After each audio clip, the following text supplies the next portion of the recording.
उत्तर प्रदेश में जैसे जैसे चुनाव पास आ रहा है, सियासी टेम्परेचर हाई होता जा रहा है। रविवार को अखिलेश और प्रियंका मैदान में नहीं दिखे, लेकिन आज योगी आदित्यनाथ जबरदस्त फॉर्म में नजर आए। योगी आदित्यनाथ ने आज देवरिया और गोरखपुर का दौरा किया, सभाएं की। योगी ने देवरिया में 200 करोड़ की परियोजनाओं का शुभारंभ किया तो गोरखपुर में सांसद खेल स्पर्धा का समापन किया। दोनों जगह पर योगी ने अखिलेश यादव से लेकर मायावती और प्रियंका गांधी पर बिना नाम लिए तीखा हमला बोला। अपने शासन में विकास के काम गिनाए और पुरानी सरकारों में गुंडागर्दी और माफिया राज की याद दिलाई। देवरिया में योगी ने राम मंदिर के बहाने कैसे विरोधियों पर अटैक किया, सुनिए। कोई न जाति का भेद है, न मत का, न मजहब का, न क्षेत्र का, न भाषा का। एक ही भाव है, सबका साथ और सबके विकास का। एक तरफ सबके साथ और सबके विकास का, और दूसरी तरफ आस्था के सम्मान का भी भाव है। आस्था का सम्मान। पर्व और त्योहार शांतिपूर्ण तरीके से मनाए जा रहे हैं और अयोध्या में भगवान राम का भव्य मंदिर भी बन रहा है। क्या ये राम मंदिर कांग्रेस का बना पाती? क्या मोहन जी बना पाती? क्या बबुआ बनाते? उनका हिम्मत ही नहीं था। आज भी वे कहीं मंदिर में जाते हैं तो 10 बार सोचते हैं कि जाएं का न जाएं।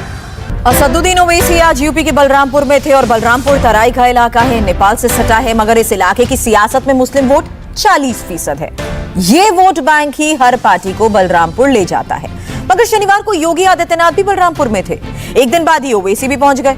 बलरामपुर का मुस्लिम फैक्टर और ओवैसी का दौरा क्या कहानी बयां करता है, रिपोर्ट से समझिए।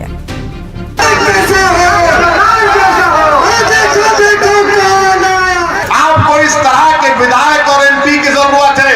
आपको कोई कव्वाली पार्टी में कोई हारमोनियम बजाने वाले की जरूरत नहीं है। आपको अगर ये पार्टी के जीत भी जाते तो क्या करते? आपने देखा कभी कव्वाली को? एक थाली मारने वाला होता है, टबलची होता है, हारमोनियम बजाता है, एक राग खींचता है। एक अब आगे इलेक्शन आ गया तो पूरी कव्वाली पार्टी आ गई मंजलिस के खिलाफ। एक हारमोनियम बजा रहा है, एक राग बजा रहा है, एक टबलची है।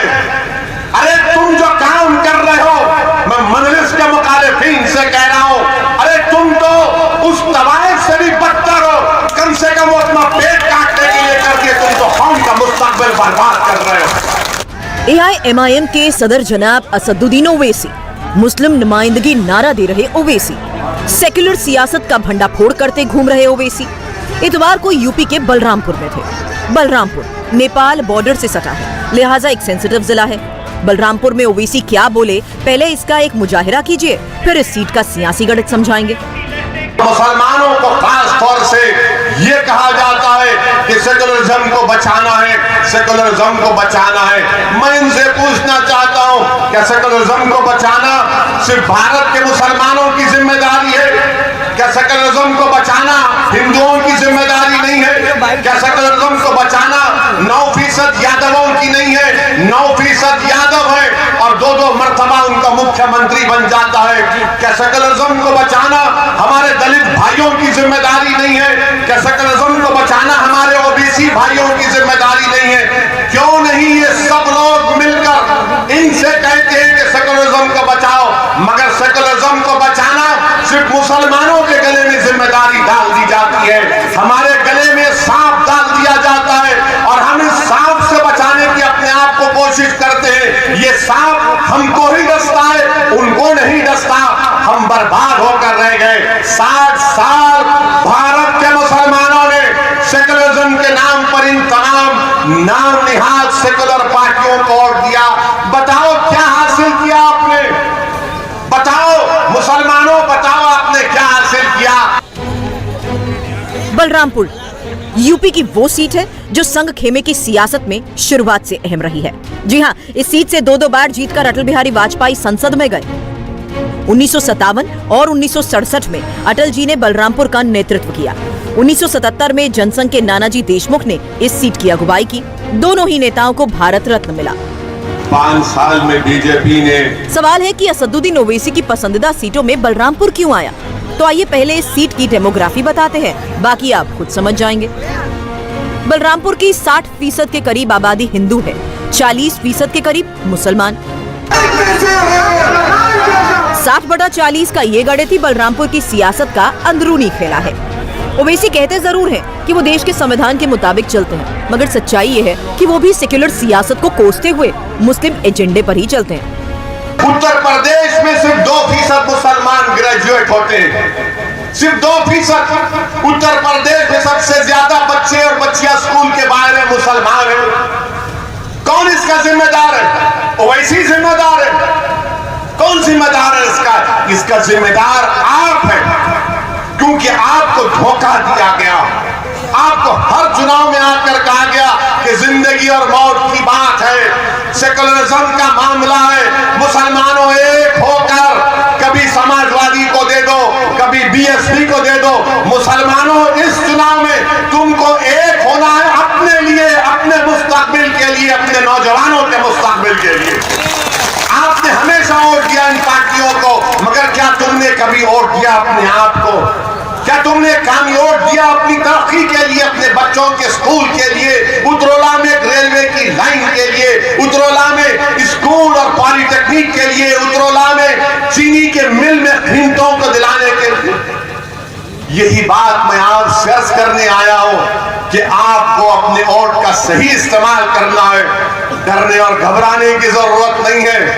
अपने वोट से अपनी पार्टी के उम्मीदवार को कामयाब करिए। आज असदुद्दीन ओवैसी की भी सभा बलरामपुर के उतरौला इलाके में थी। शायद कम लोग जानते होंगे कि महाराष्ट्र के सामाजिक न्याय मंत्री नवाब मलिक भी उसी उतरौला की पैदाइश हैं। उनके माता पिता यहीं के रहने वाले थे। बाद में उनके पिता का स्क्रैप यानी कबाड़ का कारोबार मुंबई में जम गया तो मलिक वहां चले गए। ये इलाका शुरू से कम्युनली सेंसिटिव रहा है और चुनाव का आधार इस इलाके में यही बनता रहा है। बलरामपुर में 4 विधानसभा सीटें हैं। बलरामपुर सदर, उतरौला, गेसड़ी और तुलसीपुर। इन चारों सीटों पर 2017 के चुनाव में बीजेपी ने जीत दर्ज कराई। बावजूद इसके कि हर सीट पर मुस्लिम वोटर निर्णायक स्थिति में है। मुस्लिम ओबीसी कॉम्बिनेशन बनता है, कुछ पर दलित मुस्लिम कॉम्बिनेशन है। मगर बलरामपुर में 2 फैक्टर सबसे अहम हैं। इन्हें डिकोड करेंगे तो सब समझ में आने लगेगा। 40% मुसलमान और शक्तिपीठ देवी पाटन। कद्दावर नेता रिजवान जहीर यहां से 2 बार समाजवादी पार्टी के सांसद बने तो उनकी सबसे बड़ी ताकत मुस्लिम वोट बैंक था और इस वोट पर चोट देवी पाटन का शक्तिपीठ देता है, जहां ओवैसी की रैली से ठीक एक दिन पहले सीएम योगी आदित्यनाथ भी गए थे। विधिवत पूजा पाठ भी किया था। योगी के इस दौरे को फिर हिंदू वोटों के कंसोलिडेशन से जोड़कर ही देखा जा रहा है, मगर सच्चाई कुछ और भी है। ये सच्चाई ऐतिहासिक है। देवी पाटन मंदिर बहुत प्रसिद्ध शक्तिपीठ है। मंदिर मां दुर्गा के 51 शक्तिपीठों में से एक है। मान्यता है कि मां सती का यहाँ कंधा गिरा। मंदिर का संचालन गोरखनाथ पीठ से होता है। यहाँ के महंत भी नाथ संप्रदाय के होते हैं। योगी की तरह कुंडल भगवा पहनते हैं। योगी के देवी पाटन दौरे की एक बड़ी वजह पीठ के महंत महेंद्र नाथ का निर्वाण था। योगी उन्हें श्रद्धांजलि देने गए। ये और बात है कि योगी ने उसी दिन गोंडा के कार्यक्रम में सांप्रदायिक राजनीति पर बड़ा हमला बोला। पहले विकास के लिए भी काम होता था, भाई भतीजे बात के लिए काम होता था। अपना पराया था, जाति के नाम पर आते थे, क्षेत्र के नाम पर आते थे, बेईमानी और भ्रष्टाचार फैलाते थे, दंगा करवाते थे। इनके दोहरे चरित्र में कभी मत आना, उनके बहकावे में कभी मत आना, क्योंकि इन लोगों के बयानों से तो गिरगिट भी कभी कभी शर्मा जाएगा। जैसे रंग लोग बदलते हैं, बार बार रंग बदलते हैं। आज भाइयों बहनों, अकेले गोंडा जनपद में हम लोगों ने विगत 2.5-3-4.5 वर्ष के अंदर 42,000 लोगों को प्रधानमंत्री आवास उपलब्ध कराए हैं, अकेले आपके गोंडा जनपद के अंदर। और मुख्यमंत्री आवास योजना को अगर ले लें तो ये संख्या और भी 3-4 हजार और बढ़ जाती है। इंडिया टीवी हर वक्त हर जगह डाउनलोड करने के लिए सर्च करें India TV news Google play store या ऐप स्टोर पर।